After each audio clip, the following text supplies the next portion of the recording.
So, Noreen, what's the plan?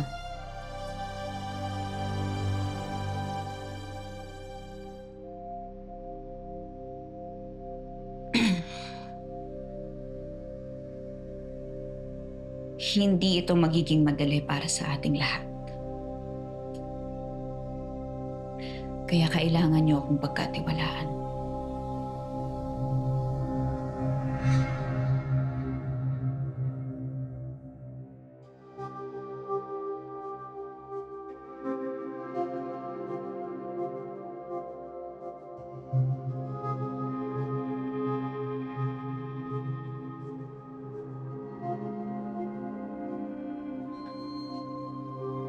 First, kailangan mapaniwala natin ang lahat na magkaaway pa rin tayo. Second, tayo naman ang magiging magkalaban. That way, no one would think that we're all in this together.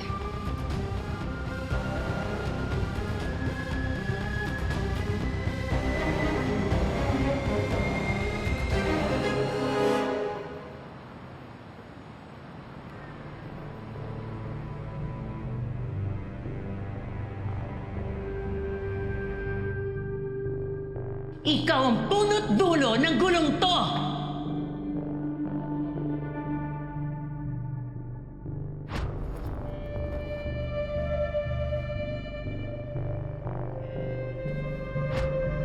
Demonyo ka! Malalaman din ng lahat yung katotohanan!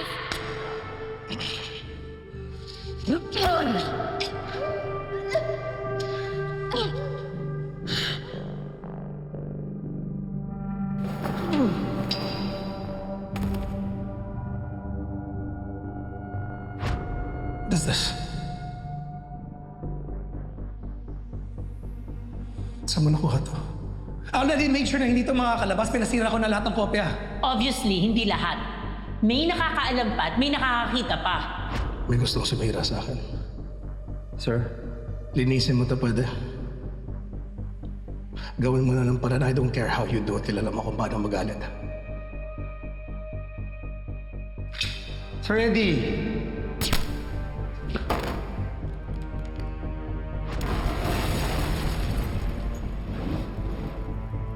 Boss, naligpit ko na asawa ni Wancho, pero wala sa bahay nila yung pinapahanap mong folder. Mukhang kasama na niya sunog. Good. Pero siguraduhin mo yung folder na yun. Wala dapat maiwan na ebidensya. Your mission was compromised the moment na pinadala mo sa akin yung flash drive na yun. Sir, ano na pong plano niyo? I want you to disappear. Forever. Naiintindihan mo ako oras na may marinig ako tungkol sa'yo, magsalita ka, magpakita ka. Hindi ako magdadalawang isip, papatayin ko ang buong pamilya mo. Nasundan ako dito ng anak ni Chairman Jiang. Kaya naman kita pinapunta dito dahil sa kanya. Pinadali lang niya ang mga plano ko. Palay na mismo lumapit sa manok. I will make sure everyone will know what kind of a monster you are. Who the hell are you, sir, huh? Who the hell do you think you are? You're coming to my country and you speak to me with that garbage? Alam niyo na kung anong gagawin dito, ha?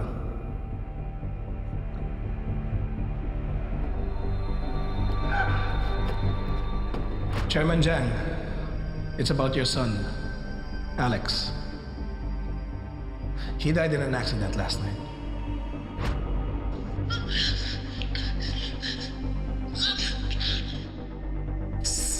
Kuha yan! One thing's for sure, Toma. Si Velma ang pumatay kay Helena. Eddie Imperial will be the hero of the story. Well, if you say so, I'll do it. A fresh start.